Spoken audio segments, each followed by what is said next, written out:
guys, selamat datang di 1% Podcast. 1% Podcast adalah bagian dari 1% startup life school terbesar di Indonesia. Dalam podcast ini kita bakal ngebahas topik-topik seputar kesehatan mental, pengembangan diri, serta edukasi life skills dengan tamu yang handal di bidangnya. Kami ingin kamu untuk bisa mendapatkan insight baru dan berkembang seenggaknya 1% setiap harinya. So that's all. Enjoy 1% Podcast untuk hidup seutuhnya.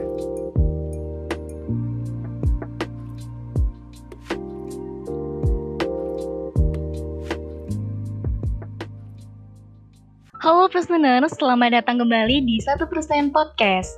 Masih sama Cynthia di sini yang akan nemenin Perseners selama beberapa menit ke depan dengan topik yang mungkin ditunggu-tunggu nih buat Perseners. Mungkin yang lagi in relationship, PDKT, atau bisa juga yang abis break up kayak Cynthia harus banget dengerin ini. Eits, tenang Perseners. Curhatan-curhatan Perseners nanti bakal Cynthia wakilin sama guest kita hari ini, Kak Dia sebagai psikolog dari 1%. Hai Kak Dia. Halo Cynthia, gimana kabarnya? Baik. Gimana Kak hari Jumatnya? Alhamdulillah luar biasa menyenangkan sekali nih akan berbagi kembali bersama Perseners di sini, luar biasa. Stay safe dan jaga kesehatan selalu ya Kak. Iya, kamu juga Cynthia, dan buat para Perseners di sini juga jangan lupa ya untuk selalu jaga kesehatan dan juga terapkan protokol dalam kehidupan sehari-hari. Iya, benar banget biar cepet selesai ya pandemi ini. Iya. Anyways Kak, topik kita hari ini benar-benar hot banget nih menurut Cynthia. Listeners di sini pasti udah nggak sabar nih nungguinnya. Oke, langsung Cynthia bocorin aja. Kalau hari ini mau ngebahas tentang attachment style. Udah kayak Gmail aja nih, ada attachment-attachmentnya ya nggak Kak? Iya ya, udah kayak apaan ya? Oke Kak, sebelum nanti Cynthia bakal ngebahas sedikit nih tentang teori attachment, dia mau sedikit tanya nih ke Kak Dia.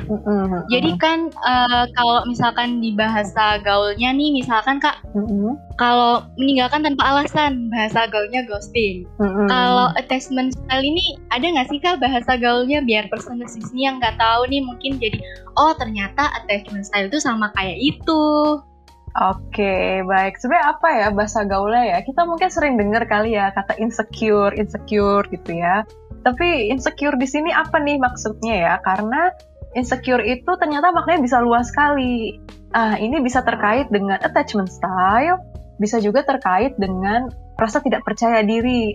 Mungkin setelah kita bandingkan dengan teman kita atau dengan orang lain, kita lalu merasa insecure. Nah, tapi sebenarnya insecure yang dalam attachment style itu yang seperti apa sih? Nanti ini juga akan salah satu yang dibahas ya, Cynthia ya.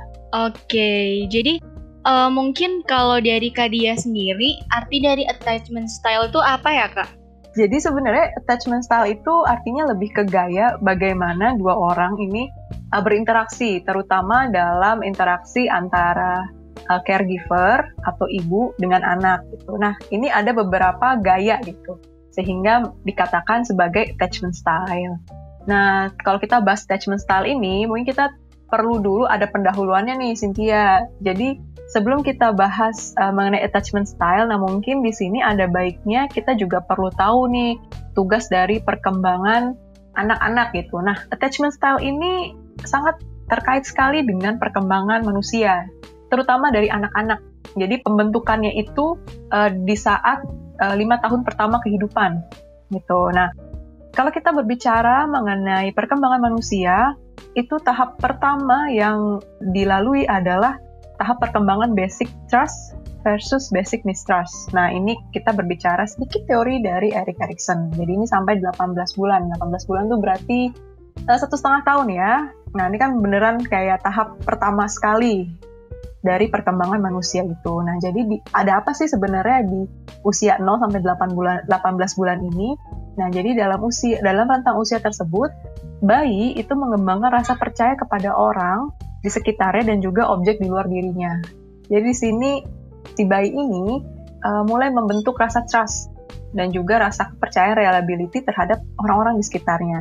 Nah, sehingga di sini tetap perlu ada rasa percaya atau trust, dan juga di sisi lainnya dia juga harus mengembangkan mistrust gitu. Tapi ini porsinya harus seimbang. Jadi jangan sampai anak ini terlalu trust sampai nanti kalau sudah besarnya dia apa-apa percaya. Nah, ini kan nanti bahaya.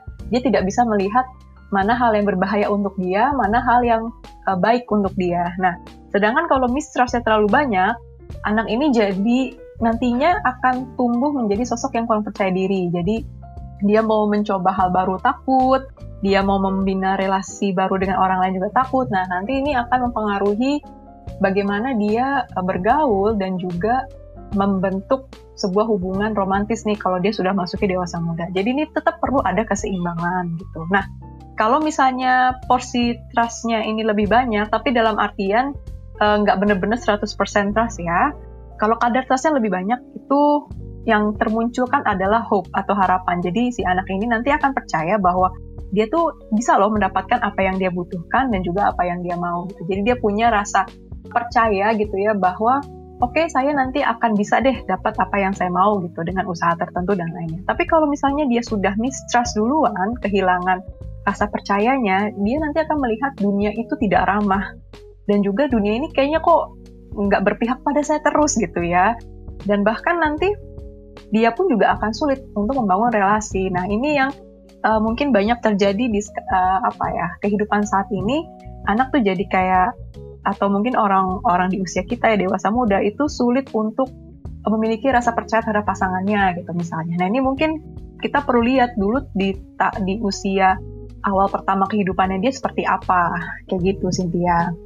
Oke, menyambung dari pembahasan attachment style dari Kak Dia tadi, Cynthia mau sedikit ngejelasin nih. Jadi ada namanya attachment theory.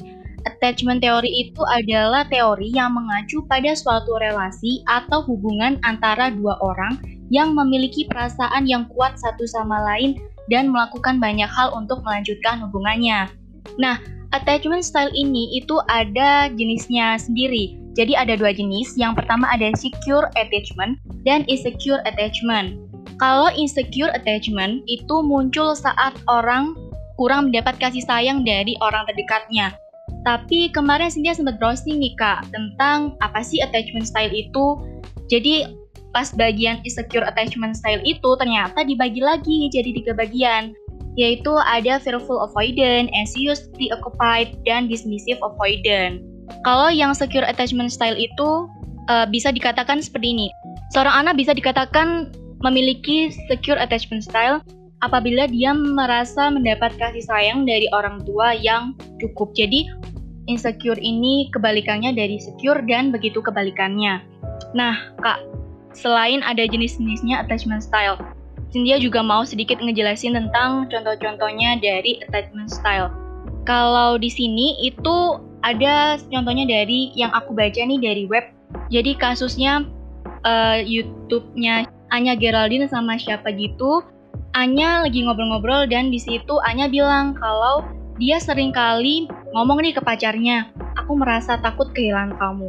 Terus Anya pun juga sering ngomong kalau Anya ini merasa khawatir bakal ditinggal sama pacarnya. Nah ternyata usut punya usut, orang tuanya itu cerai. Jadi bisa dikatakan itu mempengaruhi pola hubungan percintaannya di masa dewasa nanti gitu. Oke Kak, mungkin untuk yang pertama aku mau sedikit langsung tanya-tanya nih Kak.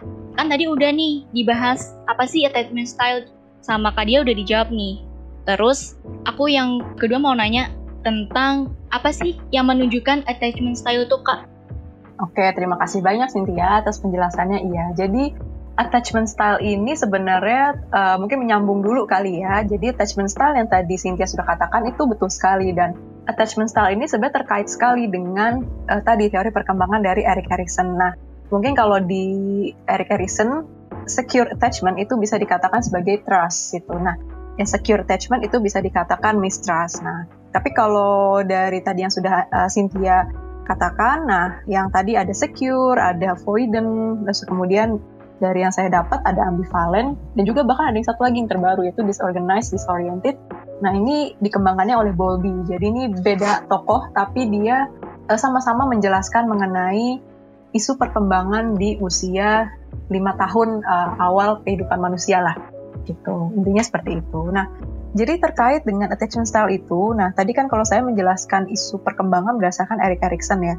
Nah, tapi kalau dari yang tadi sudah Cynthia sampaikan, itu ada tokoh namanya John Bowlby. Nah, di tahun 51, sebelum ada keluar ya jenis-jenis attachment style, nah itu dia sebenarnya Bowlby ini sudah mempelajari mengenai bonding animals. Jadi, keterikatan antara induk dengan anaknya gitu. Nah, Bowlby melihat pentingnya ikatan ibu dengan anak dan juga ada dampak yang buruk dan kurang baik ketika ibu dan anak ini terpisah tanpa ada pengganti yang memadai. Nah, itu awalnya cikal bakalnya lahirnya si attachment style itu. Nah, lalu kemudian muridnya John Bowlby bernama Mary Ainsworth itu kemudian melakukan eksperimen untuk menemukan beberapa gaya attachment dalam interaksi ibu dengan anak. Nah, akhirnya ditemukanlah ada 3 jenis attachment gitu. Yang pertama itu secure, yang kedua avoidant, yang ketiga ambivalent atau resistant. Nah, apa sih yang dikatakan secure attachment gitu? Jadi bagaimana secure attachment itu bisa muncul gitu? Karakteristiknya seperti apa? Nah, secure attachment berdasarkan eksperimen dari Strange Situation itu melihat bahwa anak ini akan protes gitu. Dia akan nangis ketika ibunya pergi gitu. Dan ketika ibunya kembali, anak ini senang dan kayak menyambut ibunya gitu dengan bahagia gitu. Dan anak ini juga termasuk anak yang kooperatif dan dia mudah dengan cepat untuk merilis marahnya. Itu secure. Nah, ada yang avoidant. Nah, avoidant ini sebenarnya kelihatannya dia baik-baik aja. Jadi ketika ibunya pergi, dia tuh sebenarnya tidak menampilkan perilaku yang dia nangis atau dia tuh marah atau protes, enggak. Tapi ketika ibunya kembali, dia justru menghindar gitu. Dan bahkan dia bisa menampilkan perilaku marah kepada ibunya gitu. Dan anak ini juga termasuk yang sulit untuk dibuat nyaman gitu. Nah, lalu ada ambivalent gitu atau resistance. Jadi dia ini tipikal yang cemas. Jadi ada ibunya cemas, tapi dia akan lebih cemas lagi dan lebih tidak nyaman lagi kalau ibunya pergi gitu. Nah, bahkan kalau ibunya sudah kembali gitu ya, dari pergi kemana terus balik, anaknya ini tetap mencari ibunya, tapi dia sendiri tuh juga ada marahnya gitu. Jadi dia nyari ibunya tapi dia marah. Jadi ini agak tidak jelas gitu. Ini posisinya ada di mana. Kalau secure kan jelas, ketika ibunya datang dia sambut dengan gembira. Kalau avoidant ketika ibunya balik, anaknya malah menghindar. Nah, ambivalent ini tidak jelas gitu. Dan tipe dari ambivalent attachment, dia ini adalah anak yang sulit gitu. Jadi sangat sulit sekali untuk dibuat nyaman gitu. Jadi ini typical hard child ya, jadi anak yang susah. Nah, lalu kemudian ada penemuan terbaru mengenai attachment style. Nah, kalau tadi dari Bowlby itu mengatakan 3, tapi kemudian ada temuan baru yaitu gaya attachment yang keempat, yaitu dinamakan disorganized, disoriented. Jadi apa sih disorganized dan disoriented ini? Anak ini akan merasa dangkal gitu atau kurang ketika dia berada dalam situasi yang tidak biasa atau unfamiliar gitu. Dia kayak tidak punya strategi yang sesuai untuk dapat beradaptasi dengan situasi-situasi yang ini saya nggak kenal gitu. Nah, bahkan yang lebih uniknya lagi adalah ketika dalam situasi yang tidak dia kenal, dia lebih dekat kepada stranger atau orang asing daripada ibunya gitu. Nah, bahkan ketika ibunya balik, misalnya ibunya pergi nih, terus kemudian kembali gitu. Nah, anak ini menyambut dengan senang, tetapi tidak lama setelahnya, dia akan memalingkan kembali gitu. Jadi, ibunya disambut bentar, hore-hore gitu, terus nanti dia langsung melakukan aktivitas lain gitu. Jadi, nggak menikmati kebersamaan. Beda dengan secure ya. Kalau secure itu dia benar-benar senang sampai dia mungkin bisa menghabiskan waktu lah untuk bermain dengan ibunya. Tapi ini nggak, cuma sebentar aja disambut, terus kemudian pergi kemana. Kenapa tuh kok bisa timbul ada disorganized dan disoriented? Nah, di sini biasanya terjadi karena ibunya kurang peka gitu atau insensitif, dan juga mungkin ibunya beberapa kali melakukan tindakan kekerasan kepada anak. Jadi ini sebenarnya attachment style ini sangat bergantung sekali bagaimana si ibu memperlakukan anaknya. Kayak gitu ya. Oke, Kak. Jadi pola asuh orang tua di masa kecil itu berarti berpengaruh ya, Kak, untuk bagaimana kita beradaptasi atau menjalin hubungan dengan seorang di kemudian hari. Iya, itu betul banget. Jadi, walaupun kesannya masih kecil ini gitu, nanti juga kalau udah gede bisa belajar. Enggak, ternyata ada efek jangka panjangnya gitu dari gaya attachment ini sendiri. Jadi ternyata dari hasil riset itu menyatakan ketika si anak ini merasa secure atau nyaman gitu ya dengan dirinya, dia tuh nanti mampu melihat dunia ini tuh bersahabat gitu. Jadi, tapi tetap ya dia tidak serta-merta terlalu percaya, enggak, tapi dia melihat dunia ini lebih positif gitu. Nah, ketika dia melihat dunia lebih positif, tentunya rasa percaya diri dia, terus kemudian juga penilaian dirinya itu pun menjadi lebih positif. Nah, hal ini yang akhirnya membuat anak itu mampu membina relasi dengan baik kepada orang lain gitu. Jadi anak ini tuh termasuk anak yang ramah, yang kemudian mungkin bisa dikatakan supel, dan juga berani untuk memulai atau membina pertemanan baru gitu, dibanding anak yang tadi yang insecure gitu. Nah, kemudian juga ketika anak ini diperlakukan secara baik dan dia merasa secure atau aman dengan dirinya, dia ini sebenarnya lebih banyak memiliki variabel dibanding dengan anak yang insecure attachment. Variabelnya itu apa tuh? Jadi maksudnya dia ini lebih pandai dalam melihat berbagai situasi gitu.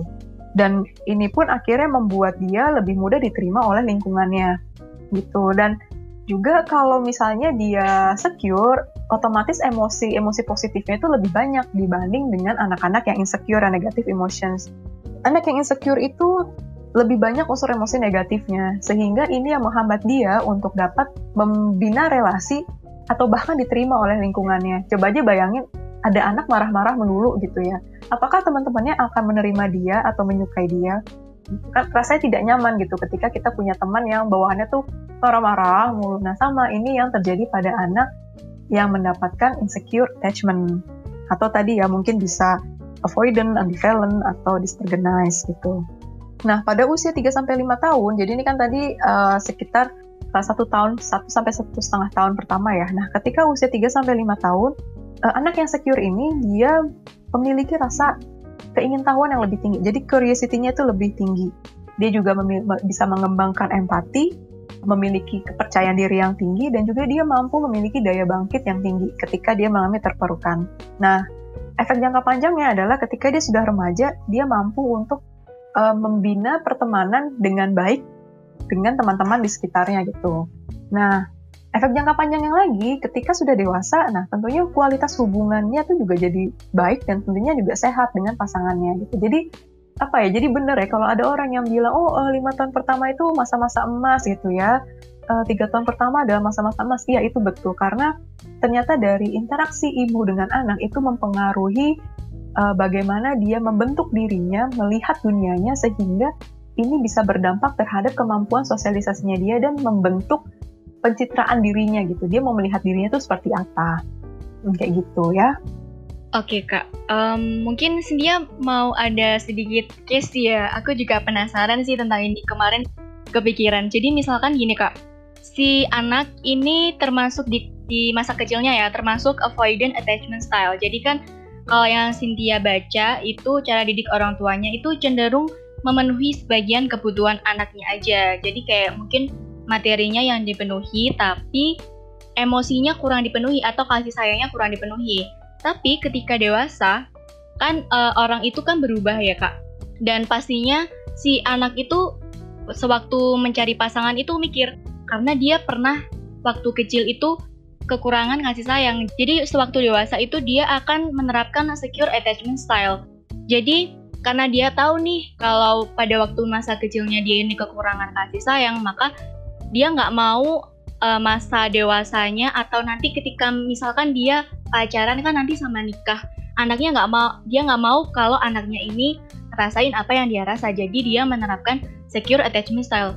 Kalau case kayak gitu itu kira-kira ada kemungkinan nggak sih Kak?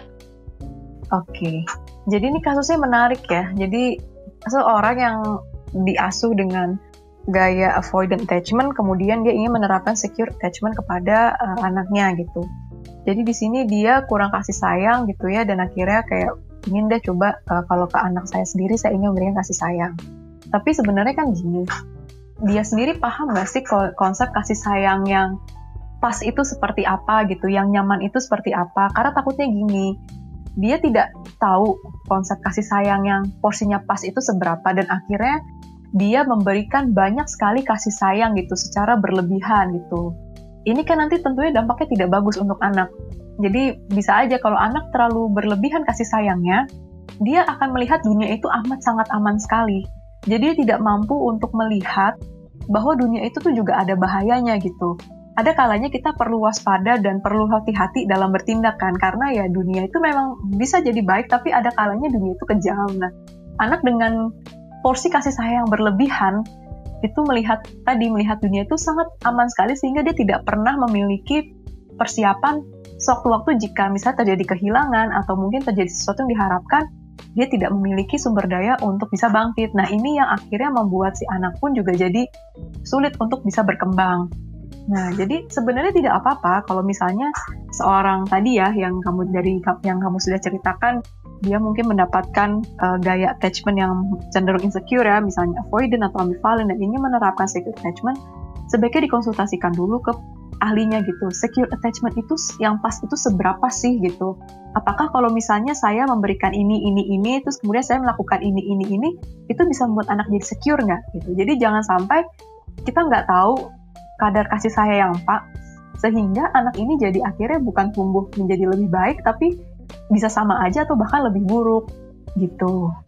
Jadi mungkin itu ada kemungkinan, tapi harus si anak itu paham dulu gitu ya Kak ya? Iya, bisa aja, karena siapa sih orang tua yang menginginkan anaknya lebih buruk gitu. Biasanya kan orang tua ingin ya anaknya tuh baik atau lebih baik dari orang tuanya. Nah, jadi orang tua pasti ingin selalu memberikan yang terbaik gitu. Jadi mungkin seorang anak yang tadinya mungkin mendapatkan gaya attachment yang insecure gitu, terus kemudian dia ingin, saya ingin anak saya nanti bisa mendapatkan secure attachment. Boleh, tapi pastikan saja bahwa kadar kasih sayang yang diberikan itu pas. Gimana cara taunya? Nah, ini mungkin bisa dikonsultasikan. Tetap tadi yang sesuai dengan saya sudah bilang di awal, bisa dikonsultasikan dengan yang profesional gitu, untuk bisa mendidik anak secara pas. Berarti Kak, attachment style yang diterapin sama orang tua ini kemungkinan besarnya anak juga akan meniru itu nggak sih Kak ya, berarti 11-12 gitu ya? Iya, itu bisa jadi seperti itu. Biasanya orang tua itu mewariskan apa yang sudah pernah diajarkan oleh orang tua sebelumnya gitu. Nah, ini sebenarnya bisa berhenti ketika mungkin di generasi mana gitu ya, dia menyadari bahwa ini kayaknya ada yang salah deh, karena saya misalnya tidak mendapatkan manfaat dari pola asuh atau gaya attachment seperti itu misalnya. Ketika dia menyadari, dan kemudian ingin membentuk sebuah gaya attachment yang baru atau mungkin pola pengasuhan yang baru, diharapkan bisa dikonsultasikan dulu tadi seperti yang sudah saya bilang oleh profesional, atau mungkin dia belajar mengenai parenting. Jadi dia tahu untuk bisa menerapkan secure attachment saya harus ABC gitu, supaya si anak merasa nyaman dengan saya, dan juga tapi tetap bisa mempersiapkan diri untuk situasi yang mungkin nanti unpredictable atau situasi yang kurang bersahabat kayak gitu. Jadi intinya sebenarnya boleh aja, bisa aja gitu, kalau dia merasa saya nggak mendapatkan manfaat ya dari gaya attachment sebelumnya, saya merasa kayaknya harus ada yang diperbaiki deh, nggak apa-apa.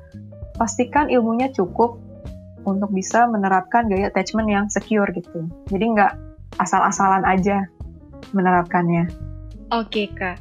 Terus kalau untuk menurut Kak Dia sendiri, attachment style ini ada punya dampak positif atau negatif nggak sih Kak? Oke, mungkin tadi sudah disampaikan kali ya di awal bahwa attachment style ini kan nantinya akan mempengaruhi konsep dirinya dan juga bagaimana dia melihat dunia. Tapi yang lebih banyak sih bagaimana dia melihat dunia gitu. Melihat dunia ini adalah bagaimana dia melihat orang-orang di sekitar, bagaimana dia mempersepsi sebuah kejadian, bagaimana dia melihat sebuah masalah dan lainnya gitu. Nah, dampaknya ini jangka panjang gitu. Jadi nggak hanya sekedar di misalnya 5 tahun pertama, tapi nanti sampai ke dewasa gitu. Terutama untuk yang dewasa muda nih yang sedang mencari pasangan gitu. Nah, bisa jadi tuh mereka yang mungkin terlihat posesif, jadi kayak nggak mau pasangannya pergi kemana-mana karena takut kasih sayangnya hilang gitu. Atau mungkin mereka yang terlalu cuek dengan pasangannya, kita mesti lihat apakah ini bisa disebabkan oleh ada mungkin pengalaman yang kurang menyenangkan di masa lalu. Misalnya mungkin waktu SMP pernah diputusin cara sepihak dan dengan cara yang kurang baik gitu misalnya, atau jangan-jangan ini ada masalah dalam gaya attachment di 2 tahun pertamanya dia gitu. Jadi ini mesti dilihat juga. Tapi ini yang jelas interaksi ibu dan anak di fase awal kehidupan itu sangat signifikan sekali membentuk dia nantinya akan jadi seperti apa gitu. Nah, jadi di sini buat para calon ibu atau mungkin yang ingin punya anak, penting sekali untuk ikut parenting dan tahu nih bagaimana cara memberikan attachment yang baik sehingga anak ini bisa tumbuh dalam secure attachment gitu. Oke, jadi itu kembali lagi ke anak itu sendiri ya Kak ya. Jadi misalkan udah dewasa nih umurnya, jadi anak itu kayaknya dulu aku dapat attachment style seperti ini, makanya aku kayak gini itu. Jadi kembali lagi ke kesadaran anak itu sendiri ya Kak ya. Iya, nah biasanya kan jadi kadang mungkin gini, ini bisa berawal dari kenapa ya kok saya kalau misalnya mau deketin cowok atau mungkin saya mau membina hubungan romantis, saya kok selalu merasa nggak nyaman ya, dan ini selalu terjadi gitu. Ini tuh ada baiknya direfleksikan ke masa lalu, kira-kira ini apakah yang serupa itu pernah terjadi di masa-masa sebelumnya atau gimana nih gitu. Jadi kita lihat dulu polanya.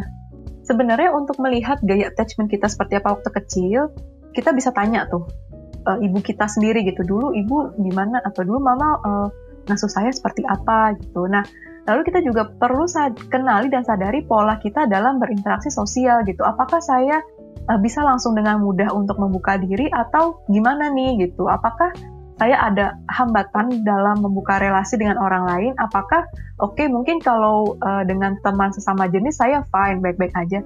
Tapi kalau dengan lawan jenis kok saya agak terhambat ya, dan ini polanya sering terjadi nih dari SMP misalnya sampai sekarang. Nah ini ada apa? Nah ini mungkin bisa dilihat di masa lalunya seperti apa gitu.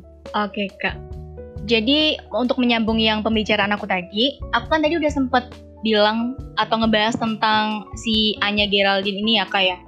Jadi yang aku baca dari webnya 1% itu, si Anya ini sering ngomong ke pasangannya kayak gini, kamu sayang gak sih sama aku? Tapi itu dilakukan setiap hari gitu. Dan aku tadi juga sempat bahas kalau ini tuh masuk ke anxious attachment. Jadi menurut Kak Diah itu sendiri, apa sih yang memicu adanya anxious attachment yang seperti dialami si Anya ini? Ya sebenarnya untuk bisa tahu lebih jelasnya kan memang harus Anyanya sendiri yang bercerita gitu ya. Ada apa sih waktu kecil gitu, waktu di 5 tahun pertama atau 2 tahun pertama. Tapi kalau dari teorinya, hasil penelitian, kenapa seseorang pada akhirnya bisa mengembangkan anxious attachment, itu peran utamanya adalah dari ibu. Jadi ibu ini yang memegang kunci.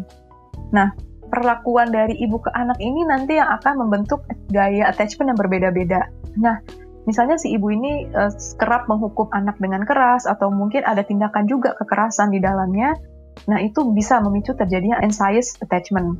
Bisa juga karena availability dari orang tua tersebut. Jadi, mungkin di saat, misalnya ya, saya kurang tahu juga nih kasusnya Anya seperti apa. Bisa saja waktu dulu Anya waktu masih kecil, orang tuanya itu jarang ada di rumah. Jadi ketika misalnya si Anya ini butuh bantuan, atau butuh pertolongan, atau butuh misalnya pengen cerita gitu, orang tuanya nggak ada. Nah, dari situasi tersebut, si anak akhirnya jadi enggan untuk mengeksplorasi hubungan-hubungan yang baru gitu. Mungkin dari segi interaksi, atau mungkin dari segi obrolan dan lainnya. Nah, jadi di sini dengan kata lain adalah kasih sayangnya kurang, dan itu yang akhirnya dia cari di saat dia dewasa gitu. Jadi dia merasa kayak, bisa nggak ya orang di sekitar saya, terutama partner saya nih, menerima saya apa adanya gitu, bisa memberikan saya kasih sayang yang saya butuhkan dan lainnya, karena dia waktu kecil tidak dapat itu gitu. Oke Kak, terus Kak Diah, kalau untuk solusi yang mencegah insecure attachment itu apa ya? Oke, nah jadi ini kan insecure attachment tadi ada banyak ya, ada anxious, ada avoidant, ada disorganized. Nah, ini karena tadi saya sudah bilang bahwa kuncinya adalah di ibu.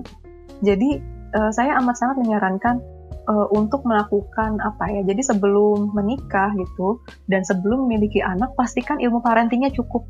Jadi paling tidak mereka tahu bagaimana cara mendidik anak, bagaimana cara mereka mengembangkan secure attachment kepada anak. Kuncinya di ibu. Itu kalau untuk mencegah. Tapi kalau sudah terjadi, menanggulanginya ya berarti ini harus ditangani secara profesional. Nah, di sini perseners bisa tuh ke psikolog kalau memang merasakan adanya insecure attachment kayak tadi ya yang dialami oleh Anya Geraldine. Nah, kalau di sini saya ada beberapa tips sebenarnya untuk mungkin calon ibu atau mungkin mereka yang ingin memiliki anak. Sebenarnya kan inti dari secure attachment itu adalah si anak mampu melihat dunianya secara aman. Nah, gimana tuh biar bisa sampai ke situ? Nah, di sini ibu perlu lebih peka terhadap kondisi anak. Jadi, ibu perlu lebih jeli dalam melihat sinyal-sinyal atau tanda-tanda fisik yang diberikan anak dan memberikan respon secara akurat gitu. Jadi ibu ini tahu kalau misalnya si anak tangannya goyang-goyang itu mau ngapain gitu. Kalau misalnya si anak guling kanan, guling kiri, itu dia tandanya mau apa. Nah, ketika responnya itu tepat, si anak itu merasa kayak, oh ternyata orang-orang di sekitar saya bisa paham dengan kondisi saya ya, saya merasa nyaman nih dengan ini gitu. Nah, lalu ketika si anak ini merasa takut atau mungkin ingin sharing sesuatu yang baik itu negatif atau positif, pastikan si ibu ini selalu ada di sisi anak. Jadi tidak hanya ketika si anak ini mengalami pengalaman negatif ya, misalnya mungkin tiba-tiba ada hewan gitu, misalnya ada kecoa atau apa, anaknya takut, nah ibunya ada. Tapi di saat si anak ini ingin sharing sesuatu yang positif, misalnya kayak ketawa-ketawa gitu, nah ibunya di sini juga memberikan respon, jadi kayak ada validasi emosi di situ. Nah, jadi kayak anak merasa kayak, oh ternyata ibu saya juga bisa ya diandalkan untuk berbagi cerita dan juga bisa hadir di saat saya butuh gitu, ketika saya mengalami ketakutan atau kecemasan. Lalu juga jangan lupa gunakan eye contact ketika berbicara. Jadi ini walaupun apa ya, anak kayak masih 1 tahun kan kita suka melihat kayak, ih apa sih belum bisa apa-apa, tapi ternyata peran-peran tersebut itu sangat penting gitu. Emotional bonding itu bisa terjalin ketika kita melakukan hal-hal tersebut. Ada juga nih tips lainnya gitu ya. Misalnya gini, si ibu ini habis pergi gitu dari mana. Nah, ketika dia kembali, pastikan dia langsung menyambut anak gitu. Jadi kalau misalnya misalnya gini ya, profesi ibu ini adalah ibu rumah tangga kan banyak ya tugasnya. Selain ngasuh anak, mungkin juga harus ngurus rumah, nyuci piring dan lain-lainnya gitu.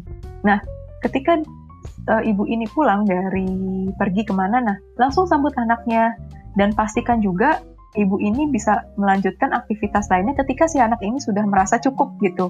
Jadi kayaknya udah nggak cari-cari ibunya lagi, udah bisa nyaman dengan hadirnya ibu. Nah baru si ibu pergi melakukan aktivitas yang lain gitu. Jadi jangan sampai anaknya ini belum puas ketemu sama ibunya, tapi ibunya udah pergi. Nah itu nanti memunculkan anxiety gitu. Nah, lalu kalau misalnya ibunya salah, misalnya ada tindakan yang kurang nyaman gitu, misalnya tidak sengaja memukul atau mungkin ada perilaku kurang nyaman, nah ibu ini tetap perlu minta maaf. Tapi minta maafnya tidak perlu yang berlebihan ya dan berkali-kali. Tetap minta maaf karena dengan minta maaf ini si ibu ini sangat peduli dengan perasaan anak gitu. Jadi anaknya kan nggak nyaman. Nah, ibu ini juga jadi mampu untuk memahami perasaan anak. Dengan begitu anak merasa dimengerti dan akhirnya oh, jadi ibu saya nih baik ya, gitu. Nah, lalu be predictable dalam beraktivitas. Jadi, kunci terakhir adalah anak ini kan sebenarnya belajar bagaimana perilaku ibunya. Jadi, attachment ini sendiri sebenarnya terbentuk dari bagaimana si anak ini melihat pola perilaku ibunya, gitu. Nah, jadi ketika dia bisa menerka-nerka dan oh ini ibu saya abis ini mau ke sini, ibu saya abis ini mau ke situ gitu. Ketika anak itu bisa memprediksi ibunya pergi kemana dan berapa lama, nah si anak ini tentu merasa aman karena oh nanti ibu saya juga akan balik nih bentar lagi gitu. Oh nanti ibu saya juga akan pergi nih jam segini. Jadi dia merasa aman gitu. Dibanding ketika dia tidak bisa memprediksi ibunya ini pergi kemana, kapan aku bisa melihat ibuku kembali gitu. Nah kalau ini sudah terjadi, nah tadi itu bisa berpotensi memunculkan anxious attachment gitu. Jadi intinya adalah di ibu. That's why makanya perlu banget buat calon ibu atau mungkin yang mau menikah, belajar parenting itu is must gitu. Jadi kita nggak hanya belajar pernikahannya tapi juga parentingnya. Kalau memang ingin memiliki anak ya, gitu. Oke, ini Kak Dia yang terakhir ya. Kalau untuk tadi Nia ngomong tentang solusi untuk mencegah insecure attachment. Nah, kalau untuk cara mengatasi attachment style, itu berbedakah sama dengan cara mencegah insecure attachment? Oke, sebenarnya kalau cara mengatasi, itu kan sebenarnya berarti sudah terjadi ya. Nah, kalau sudah terjadi, ya ini perlu penanganan khusus dari tenaga profesional. Tapi kalau mencegah, ini kan sebenarnya belum terjadi ya. Maka dari itu perlu banget adanya persiapan untuk jangan sampai ke depannya si anak ini mengembangkan insecure attachment gitu. Gimana caranya? Nah, tadi seperti yang udah saya bilang, para calon orang tua terutama calon ibu itu melakukan kelas parenting. Jadi memperbanyak pengetahuan mengenai pola pengasuhan. Bagaimana cara mengasuh yang baik agar anak ini bisa mengembangkan secure attachment gitu. Jadi kalau mencegah itu lebih peran dari calon ibunya.